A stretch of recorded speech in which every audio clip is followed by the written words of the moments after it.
Hello everyone, this is Bhavna and welcome to Saini academy. आज हम करेंगे exercise 3.1 question number 3 of class 10th। So question number 3 है हमारा, the cost of 2 kg apples and 1 kg grapes on a day was found to be 160. After a month, the cost of 4 kg of apples and 2 kg of grapes is 300.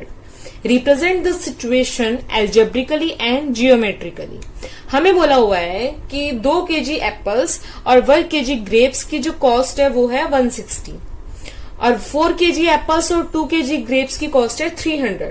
हमें दो situations दी हुई है और हमें इन situations को algebraically मतलब equation form में and geometrically मतलब ग्राफ फॉर्म में रिप्रेजेंट करना है. ठीक है. सो अब देखो, हमें कॉस्ट नहीं पता, एप्पल की एग्जैक्ट कॉस्ट नहीं पता और ग्रेप्स की कॉस्ट नहीं पता. सो हम लेट करेंगे, लेट 1 kg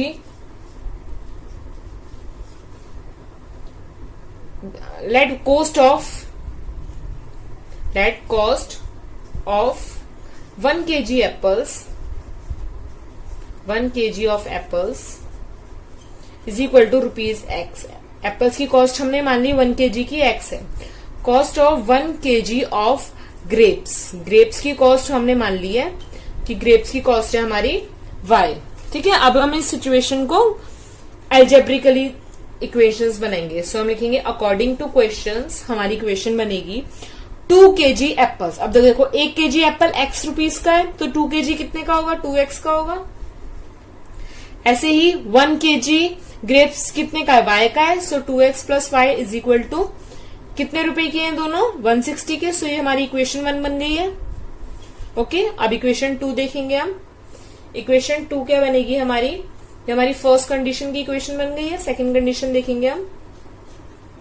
सेकंड कंडीशन है हमारी 4 kg एप्पल्स. अब 4 kg एप्पल्स कितने के होंगे, 4x के होंगे. And 2 kg grapes. So grapes कितने के होंगे हमारे, 300 के होंगे. 2 kg grapes, so 2x is equal to दोनों कितने होंगे, 300 के होंगे. ये बन गई हमारी इक्वेशन 2. अब हमें इन दोनों सिचुएशन को एल्जेब्रिकली तो लिख लिया है. अब हमें जियोमेट्रिकली करने के लिए क्या करना है, एक्स और वाई की हमें वैल्यूज पता होनी चाहिए. सो हम एक्स के पॉइंट्स लेंगे. एक्स और वाई के पॉइंट्स लेने के लिए हम एक्स की वैल्यू लेट करेंगे और वाई की वैल्यू लेट करेंगे. सेम हम सेकेंड सिचुएशन में करेंगे. ठीक है.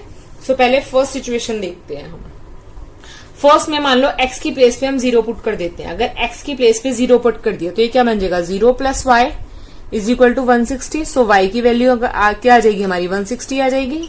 सो x को 0 पुट किया तो y हमारा 160 आ गया. ओके.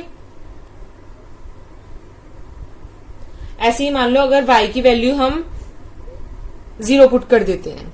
अगर हम y की प्लेस पे 0 पुट कर देते हैं तो क्या बन जाएगा, 2x plus 0 is equal to 160. So x की वैल्यू क्या आ जाएगी हमारी, 80 आ जाएगी. सो अगर y को हमने 0 पुट किया तो x की वैल्यू आ जाएगी हमारी 80. नेक्स्ट सिचुएशन देखते हैं अब हम. मान लो हमने x की वैल्यू को 40 पुट कर दिया. x की प्लेस पे अगर हम 40 करेंगे, 40 मल्टीप्लाई बाय 2 इज 80.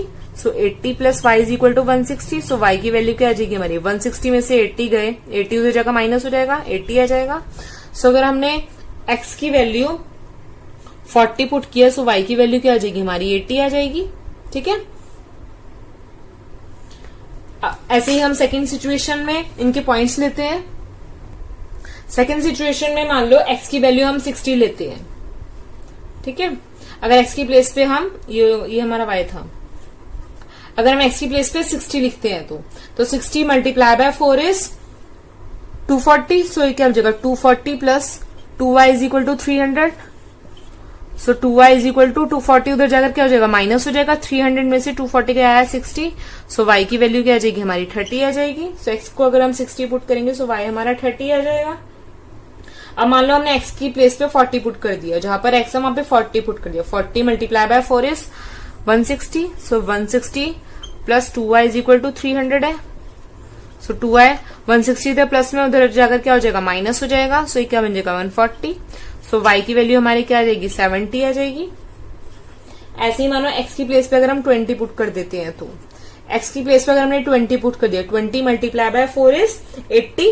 सो ये बन जाएगा 80 plus 2y is equal to 300. अब इसमें को सॉल्व करेंगे सो वैल्यू क्या आ जाएगी 80 इधर प्लस में हो जाएगा माइनस हो जाएगा 300 में से 80 गई कितना आया 220 आएगा। सो y की वैल्यू क्या हो जाएगी 2 इधर मल्टीप्लाई में जाकर डिवाइड है y आ जाएगा हमारा 110। सो x और y के हमें पॉइंट्स मिल गए। अब हम इन पॉइंट्स को ग्राफ पे प्लॉट करेंगे। सो अब हमें पॉइंट्स पता है, अब हम इसको ग्राफ पे प्लॉट करेंगे। सो यहाँ पे हम x के पॉजिटिव नंबर्स आएंगे, x negative numbers, y negative numbers and y positive numbers. ये होगा हमारा ओरिजिन। सो अब देखो x की वैल्यूज हम कैसे प्लॉट करेंगे। x की मिनिमम वैल्यू है हमारी 20 एंड मैक्सिमम वैल्यू है हमारी 80। तो 20 का गैप ले लेते हैं हम। हो जाएगा हमारा 20, 40, 60, 80 एंड 100। यहाँ पे हम नेगेटिव वैल्यूज लेंगे सेम गैप के साथ, -20, -40, -60, -80 एंड -100। अब देखो y की मैक्सिमम वैल्यू है हमारी 160 और मिनिमम वैल्यू है हमारी 30 और बीच में 70, 110, 80 भी है। तो हम इसमें 40 का गैप ले लेते हैं। ठीक है, सो हम यहाँ पे लिखेंगे -40, -80, -120, -160 एंड -200। सेम हम ऊपर भी 40 का गैप ले लेंगे, 40, 80, 120, 160 एंड 200। अब हम पॉइंट्स प्लॉट करेंगे। अब देखो x की वैल्यू है 0, y की वैल्यू है 160। सो x की वैल्यू है 0, y की वैल्यू 160। हमारा ये वाला पॉइंट होगा। पॉइंट हमने मार्क किया और ब्रैकेट में वैल्यू लिख दी 0 एंड 160। नेक्स्ट नंबर है हमारा 80 एंड 0। x की वैल्यू है 80 और y की वैल्यू है 0, मतलब हमारा यही वाला पॉइंट होगा। यहाँ पे हम ब्रैकेट में लिख देंगे 80 एंड 0। नेक्स्ट देखेंगे हम 40 एंड 80, मतलब x की वैल्यू 40 और y की वैल्यू 80।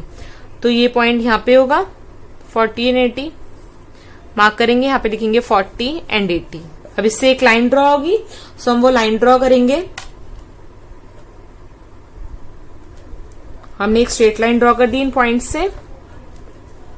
अब ये लाइन किस इक्वेशन की है वो इक्वेशन लिखेंगे, 2x + y = 160। ये इक्वेशन हम इस लाइन पे लिख देंगे 160।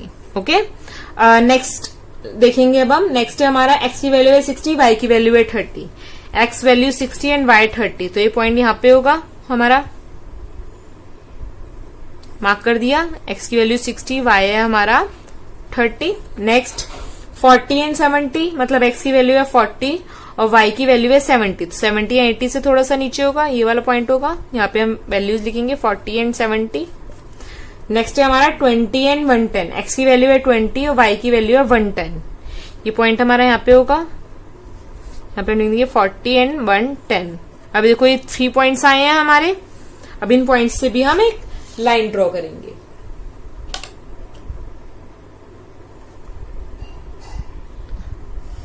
सो हमने लाइन ड्रॉ कर दी। लाइन एकदम इस लाइन के साथ साथ ही ड्रॉ होगी। हमने वो लाइन ड्रॉ कर दी और इस लाइन पे हमने इक्वेशन लिख दी। इक्वेशन क्या है हमारी 4x + 2y = 300। हम लेंगे 4x + 3y = 300।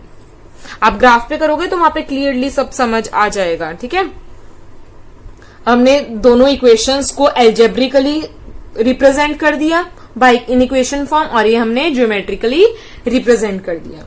इसी के साथ हमारा क्वेश्चन नंबर 3 कंप्लीट होता है और 3.1 एक्सरसाइज भी कंप्लीट होती है। नेक्स्ट वीडियो में हम स्टार्ट करेंगे विद 3.2 एक्सरसाइज। तब तक के लिए good luck and keep learning.